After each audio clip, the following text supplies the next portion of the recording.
kasih Bang Suma. Menarik Sama-sama. kata dia ini dari nubuatan para nabi Bang Suma. Bang Suma katakan tadi bahwa Bang Suma sepakat kalau memang tidak ada nabi yang datang di luar bangsa Israel untuk Bani Israel sendiri. Nah, lalu bagaimana dengan kedudukan Rasulullah Bang Suma? Apakah memang ada dalilnya dalam Al-Quran bahwa memang Rasulullah itu diutus untuk ke semua bangsa-bangsa? Karena ada juga yang mengatakan kalau memang ini pendapat teman-teman Kristen, dia katakan bahwa kalau memang Isa Al-Masih itu hanya untuk Bani Israel, lalu Nabi Muhammad juga itu mungkin hanya untuk bangsa Arab. Mengapa harus dipaksakan untuk diterima oleh semua bangsa-bangsa? Adakah dalilnya juga Bang Suma bahwa memang Rasulullah itu diutus untuk semua bangsa? Oke, baik.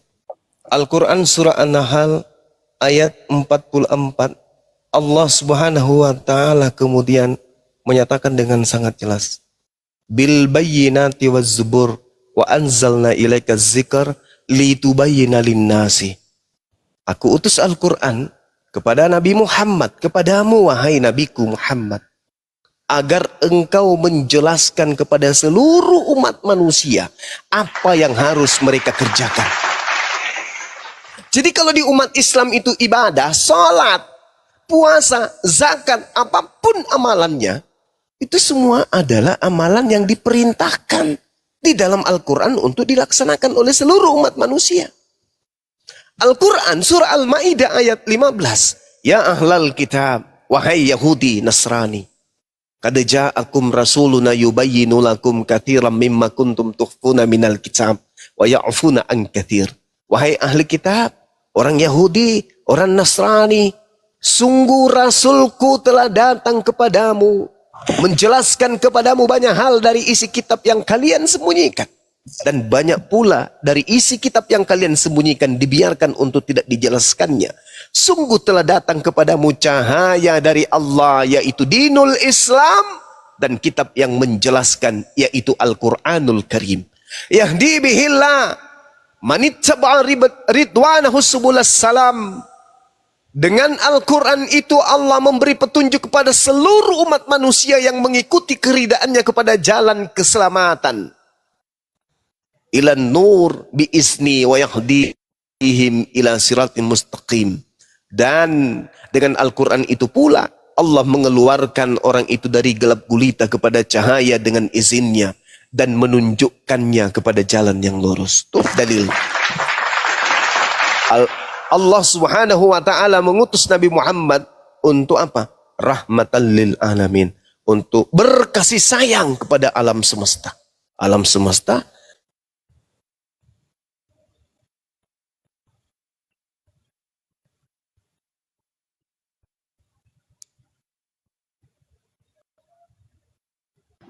Cek, suaranya hilang, Gurunda. Cek 1 2 3. Jaringan. Oh, sinyal kali ya.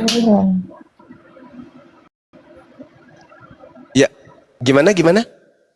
Ya, sekarang udah bagus, Gurunda. Tadi hilang suaranya. Oke, makanya di dalam Al-Quran itu, saudari, ayat-ayatnya diserukan untuk seluruh umat manusia. Ya ayuhan nas, ya ayuhan nasu abudu rabbakumul ladzi khalaqakum walladzina min qablikum la'allakum tattaqun. Ya ayuhan nas, kulu mimma fil ardi halalan thayyiba. Ya ayuhan nas taqu rabbakumul ladzi khalaqakum min nafsin wahida. Ya ayuhan nasu qad ja'akum rasuluna bil haqq. Seruannya wahai seluruh umat manusia, wahai seluruh umat manusia, wahai seluruh umat manusia. Sedangkan Yesus dan juga Nabi Musa, ya Bani Israel, ya Bani Israel, ya Israel, ya Bani Israel, ya Bani Israel, Shema Israel. Israel aja yang diseru. Yesus tidak pernah menyuruh kepada seluruh umat manusia. Tapi kalau Nabi Muhammad, ya ayyuhan nas, qad ja'akum rasul bil haqqa min rabbikum fa aminu khairan lakum, dan seterusnya. Wahai seluruh manusia, wahai seluruh manusia, Berarti siapapun yang merasa manusia itu dipanggil oleh Rasulullah. Ya ayuhan nasu qad ja'akum burhan. Ya ayuhan nasu qad ja'atkum mau'idatun min rabbikum. Ya ayuhan nasu taqu rabbakum inna zalzalatas sa'ah. Semua diajak. Sedangkan Yesus pernah nggak menyeru seperti itu? Tidak. Lalu kita ini gimana dong? Kalau Yesus itu sebagai juru untuk selama-lamanya, kita gimana? Kita nggak pernah dipanggil. Maka muncul kemudian penghuni alam gelap. Pergilah ke seluruh dunia, jadikanlah seluruh bangsa menjadi pengikutku. Itu ucapan siapa, Cak Ayu? Itu bukan ucapan Yesus. Makanya mengatakan waspadalah. Jadi Nabi Muhammad SAW itu diutus untuk kita semua. Kenapa Al-Quran itu dipertahankan? Bahasa aslinya sampai hari kiamat.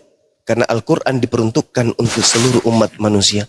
Hari ini, sekiranya saya harus menjadi Kristen, karena agama yang benar dan yang terakhir untuk seluruh manusia itu adalah Kristen, maka tentu otak saya, akal saya akan mencari original teks ucapan-ucapan Yesus. Apakah itu bisa saya temukan? Ternyata nggak bisa. Lalu bagaimana saya mau meyakini iman saya? Kalau yang ada cuma terjemah. Itu pun terjemahan hasil revisi. Revisi. Saya cinta kepada Yesusku. Saya ingin mengetahui ucapan Yesusku. Saya ingin mendengarkan kata-kata yang keluar dari mulut Yesusku. Pingin. Aku tidak mau mendengarkan ucapan-ucapan dari mulut-mulut pendeta dan pastor dan juga penerjemah-penerjemah Bible. Aku cinta kepada Yesusku. Please tunjukkan kitabnya. Ketika dikatakan dalam Markus 1:14, Yesus kemudian ke Galilea, lalu mengajarkan Injil Kerajaan Allah. Please, pingin saya mendengar.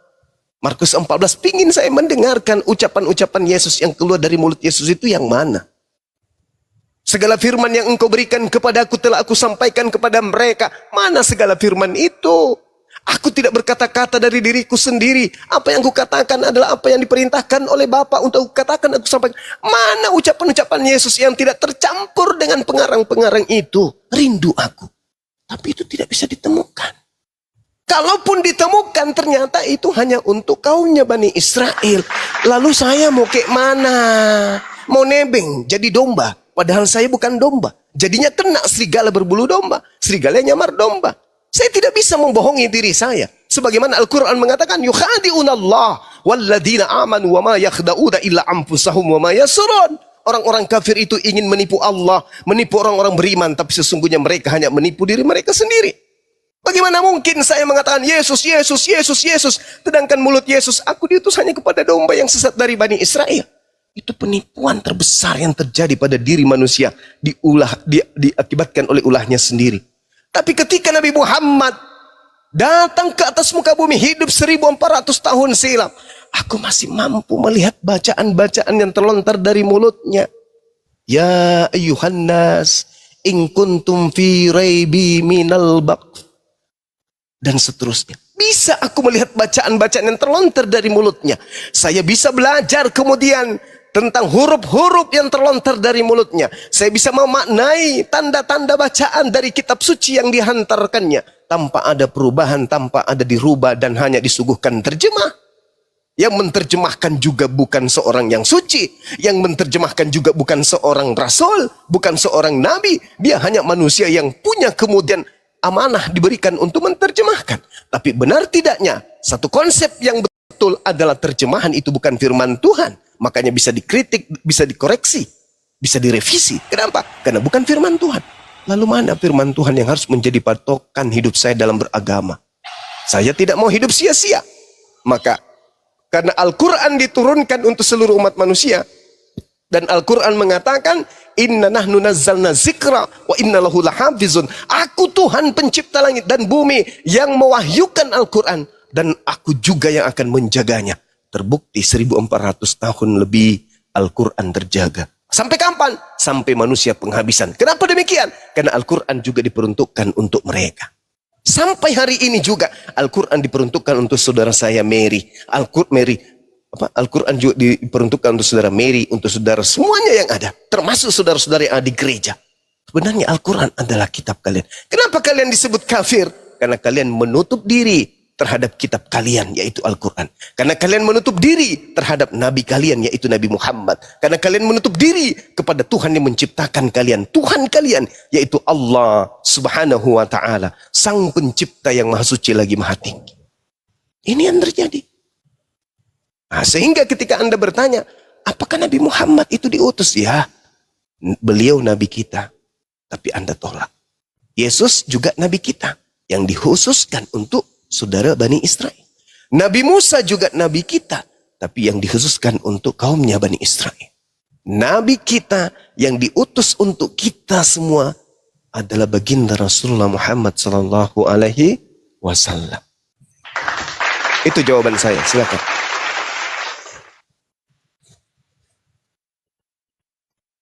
Oke Bang, terima kasih Bang.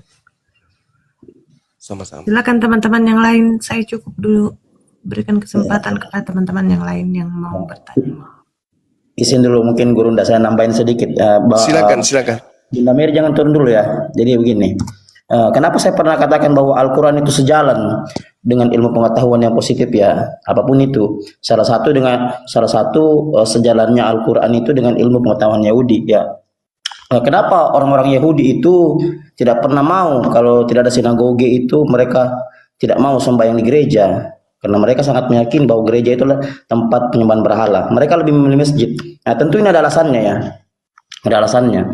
Jadi kalau kita lihat ya, salah satu alasan yang paling fundamental orang-orang Yahudi itu tidak pernah mengakui orang yang tersalib itu adalah Mesias asli, tapi Mesias palsu. Karena memang mereka sudah menubuatkan ini ya, bahwa yang mati di atas kayu salib sebenarnya seorang nabi palsu yang mati minum racun. Kan seperti itu. Ini kan sudah kita bahas berkali-kali ya. Mungkin Bunda Mary bisa lihat ayatnya itu. Kalau mau digali ya secara epistemologi, Bunda Mary bisa lihat di Yeremia 23:15, bisa lihat di Mazmur 69 ayat 21, dan yang seperti yang dijelaskan Bang Suma tadi. Jadi begini, betul ada penyaliban, tapi siapakah yang disalib itu? Ya, kalau dikatakan yang disalib itu Mesias asli, maka akan menabrak seluruh pengetahuan Yahudi. Itu. Mengapa kalau orang-orang Kristen berkhotbah di depan orang Yahudi sangat marah, bahkan ada yang diludahi, ditendang, dipukul. Kenapa seperti itu? Menurut mereka, ajaran Kristen tidak sejalan dengan ilmu pengetahuan mereka. Sementara mereka itu orang-orang cerdas, gitu. Mereka lebih memilih sembahyang di masjid, tidak ada sinagoge, karena mereka pikir ini Islam adalah satu turunan dari mereka. Kan seperti itu. Sebenarnya sudah menjawab juga pertanyaan Bunda Mary tadi ya. Kenapa ada Rasulullah itu diturunkan padahal bukan dari bangsa Arab. Bang Bunda Mary bisa kaji ya, mulai dari Kejadian 17 ayat 20 itu. Mohon dicatat ayatnya ya. Jadi kalau Bunda Mary mengkaji ini ya, belajar menggunakan akal sehat Bunda Mary akan ketemu bahwa Rasulullah itu sebenarnya memang sudah dinubuatkan dalam kitab Yahudi. Itu. Awalnya itu dari Kejadian 17:20, turun lagi sampai Matius 21:43 itu. Kan begitu. Bahkan Yesus sendiri sebenarnya sudah menubuatkan tentang Rasulullah, tentang Islam itu sendiri. Hanya memang sistem pembelajaran ya dalam dunia kekristenan itu tidak melakukan deep learning ya, atau pendalaman pembelajaran. Kan seperti itu Bunda Mary. Iya, dari keturunan Abraham, Hagar. Iya betul sekali. Jadi Rasulullah itu memang sudah dinubuatkan, itu sudah ada dalam kitab Yahudi. Makanya mereka memilih sembahyang di masjid. Itu kalau mereka tidak meyakini Islam, tidak mungkin mereka milih sembahyang di masjid, Bunda Mary. Mereka sangat mengharamkan sembahyang di gereja karena mereka tahu bahwa apa yang terjadi dalam gereja itu adalah penyembahan berhala yang kami tidak perlu ikuti. Itu. Walaupun kitab kami pun diambil oleh orang-orang Kristen. Begitu mungkin Bunda Mary. Jadi Bunda Mary pelajari baik-baik ayat yang tadi ya, yang saya sebutkan tadi, mulai dari Yeremia 23:15, Mazmur 69 ayat 21. Silakan ya. Jadi yang jelas penyaliban ada. Tapi siapa yang disalib? Ya tentu menurut ilmu pengetahuan Yahudi yang disalib itu orang yang berdosa, orang yang terkutuk ya, dan bukan Mesias asli, yang pasti Mesias palsu. Dan kalau baca lagi oleh 19 itu ayat yang keberapa itu ya? 26 ke 27 28 ya, bahwa Yesus itu mati bukan karena kakinya dipaku, bukan karena tangannya dipaku, tapi mati karena minum racun. Setelah dia minum anggur asam itu, Maka dia katakan sudah selesai. Coba Bunda Mary itu simpan tuh ballo itu tuak ya. Toraja, kalau Toraja ballo. Coba simpan 1 bulan tuh. Baru Bunda Mary minum. Itu racun. Itu. Sementara Mazmur 69 ayat 21 sudah menjelaskan bahwa orang nabi palsu itu orang yang mati minum anggur asam, mati minum racun. Ini salah satu dasar Yahudi, Bunda Mary. Kan begitu. Nah, kenapa banyak mualaf ya? Tentu karena dia menggunakan rasionalismenya ya, menggunakan akal sehat itu. Kan seperti itu. Saya jelaskan tadi bahwa di ajaran Kristen itu Tuhan diturunkan serendah mungkin. Bukan lagi binatang, tapi menjadi anak binatang. Kalau kita belajar. Pertanyaan-pertanyaan ini diantarkan kepada rohaniawan di kekristenan, Bang. Jawabannya cuma satu, yaitu jangan melampaui apa yang tertulis. Makanya bingung gitu. Kalau bertanya dan mau mengkaji sesuai akal kita, karena pasti jawabannya itu jangan melampaui apa yang tertulis. Lalu dialihkan kita kepada berbagai orang yang percaya tidak melihat. Iya, sekarang begini, sandaran kita ini manusia ya. Itu kan filosofi manusia itu manusia itu didesain untuk menentukan pilihan yang benar, ya itu filosofi manusia, bukan pilihan salah. Kan begitu. Nah, kalau Bunda mempelajari mulai dari sisi ini saja, ya, Bunda akan sadar ya bahwa kognisi Bunda itu sendiri, kegiatan berpikir Bunda itu sudah melahirkan sesuatu yang memang tidak sejalan justru dengan ucapan Isa sendiri. Kan begitu. Mana pernah Isa mengajar bahwa dia Tuhan? Mana pernah Isa mengajar bahwa dia itu adalah penebus dosa? Tidak pernah. Tuh.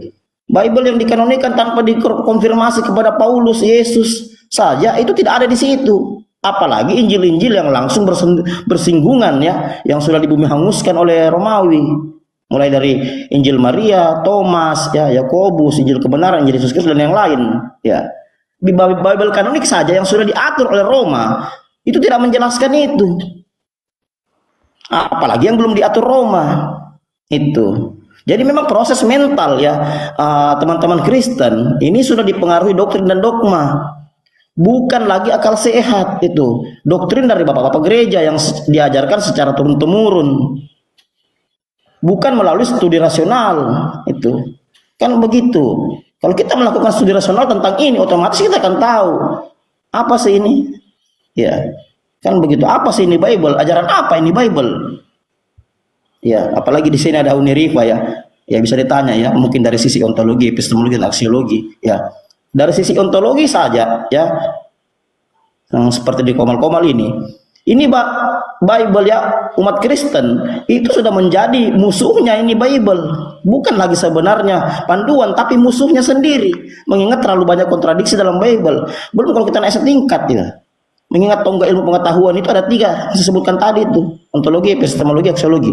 Nah, ketika di ontologi ini tidak selesai, Bunda belajar epistemologi. Ya, akan lebih hancur lagi di sini budaya Kristen ketika kita mengkaji secara epistemologi sumber pengetahuan itu dari mana. Kan begitu, kalau tidak puas lagi naik lagi aksiologi. Bagaimana itu pengetahuan? Layakkah itu dipakai? Nah, ternyata lebih parah lagi, lebih hancur lagi ketika kita mengkaji secara aksiologi. Nanti Bunda Mary tanya Mirifa aja ya. Jadi ketika kita mempelajari Bible, itu landasan berpikir dari doktrin dan dogma selesai. Yang kita dapat bukan kebenaran, Bunda Mary.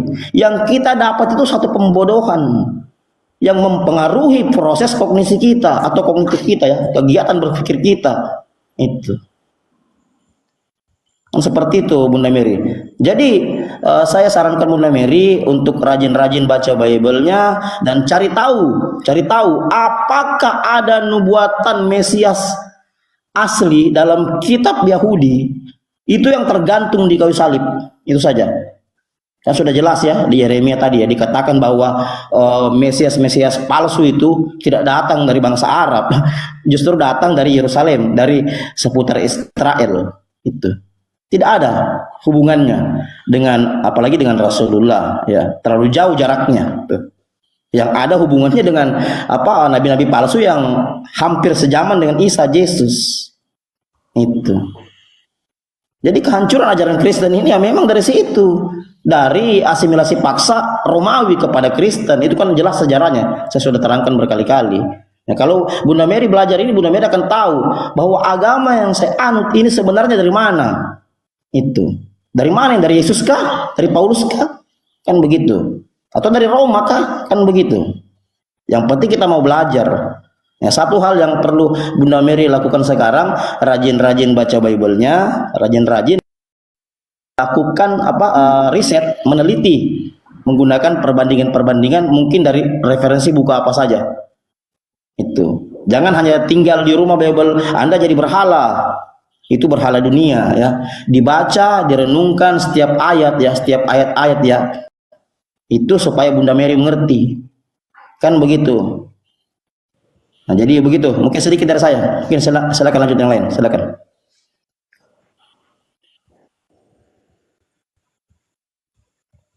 Ya, Bunda Mary silakan bertanya lagi. Mungkin ada yang masih ingin ditanyakan, silakan. Cukup Bang. Terima kasih. Atau mau bertanya tentang Islam? Cukup dulu Bang. Berikan kesempatan dengan yang lain. Baik. Ini Bang Has sama Bang Winsam, Muslim apa Kristen? Bang Has, Winsam, Muslim apa Kristen? Bang Has, dibuka mic-nya Bang.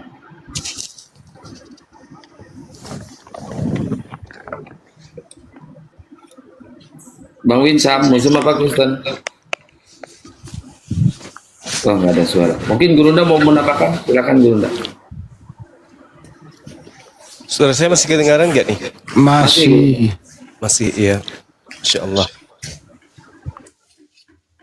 Jadi pada prinsipnya kemudian kehidupan kita di akhir zaman sekarang ini menghantarkan kita pada keadaan yang penuh dengan kasih dan rahmat Allah. Baik itu kepada yang Islam maupun mereka yang menuju kepada Islam. Kenapa? Orang dulu belajar itu masih terbatas. Terbatas ruang ya dalam memahami tentang konsep keagamaan. Yang mereka tahu, saya Kristen, saya di gereja. Tidak mengetahui tentang apa itu Islam, apa itu Al-Quran. Dengan cara apa saya harus belajar Islam? Dengan cara apa saya harus belajar Al-Quran? Nah, dengan adanya keadaan sekarang, saudara Kristen bisa dengan mudah belajar Islam. Memperbandingkan kemudian. Kenapa demikian? Ya karena kita orang dewasa, kita orang berpikir. Kita manusia diberi kehendak bebas oleh Allah. Jangan sampai nanti kita ditanya, kenapa kamu tidak masuk Islam? Padahal ada Islam hadir pada masa itu. Dan kamu diberi kuasa, kebebasan untuk memilih. Kenapa tidak menggunakan akal? Sedangkan setelah menerima keadaan di mana Islam itu memang selaras dengan akal sehat. Dan apa yang diyakini ini, sekarang ini tidak selaras dengan akal sehat. Itu adalah sinyal dari Tuhan pencipta langit dan bumi menyapa kita untuk supaya menemukan jalan kebenaran itu. Nah, oleh karena itulah kemudian ya adalah suatu kebahagiaan orang-orang yang hidup di zaman sekarang, ada internet yang bisa di mana orang bisa belajar tentang Islam, belajar tentang Nabi Muhammad, belajar tentang Al-Quran. Manfaatkan kondisi itu untuk mempertebal kepercayaan yang kita anut. Atau ketika kita menganut sebuah agama dan justru kemudian kita tidak menemukan kebenaran itu di situ, tanggalkan. Untuk apa kita beragama kalau agama itu tidak sesuai dengan akal sehat? Untuk apa kita mengkitabkan sebuah kitab kalau isinya itu tidak selaras dengan akal? Untuk apa kita menyembah kepada satu sembahan di mana sembahan itu tidak memenuhi kriteria sebagai pencipta langit dan bumi? Nah, untuk itulah kemudian berbahagialah saudara-saudara yang hidup di zaman sekarang. Begitu juga sebaliknya. Orang yang hidup di zaman sekarang serba canggih, serba bisa dipelajari dengan mudah, tetapi tidak memanfaatkan kemudian keadaan ini, maka itulah orang yang paling zalim.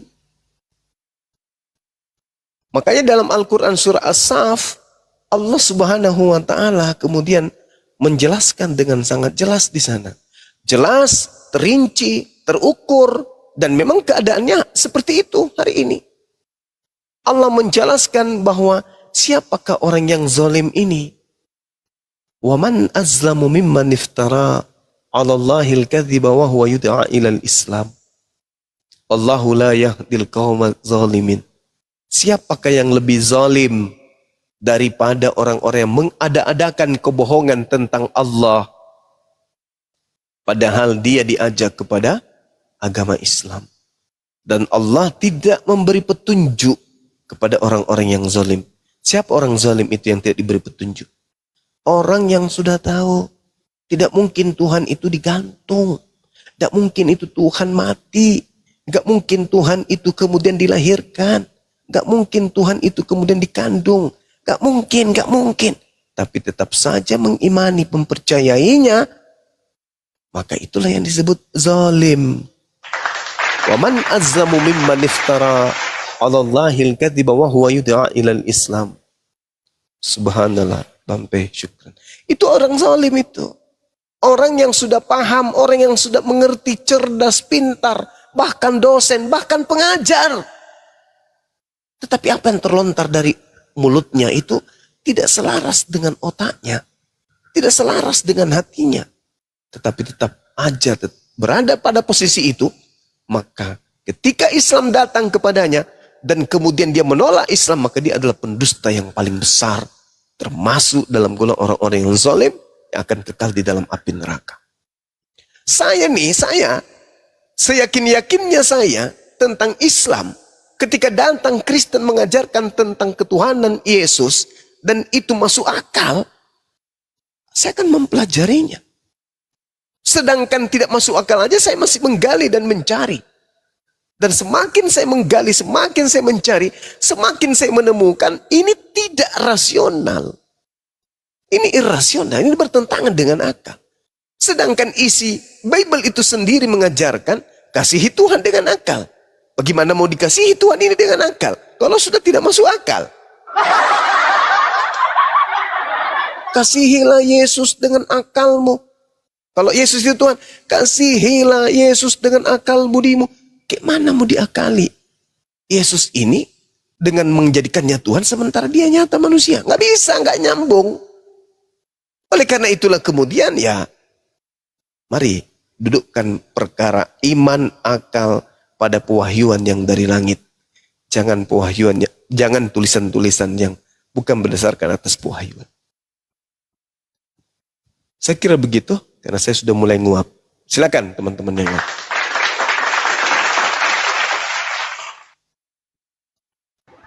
Ada Yohanes di bawah. Ya, ini ada Yohanes sama Oliver. Selamat malam, bro.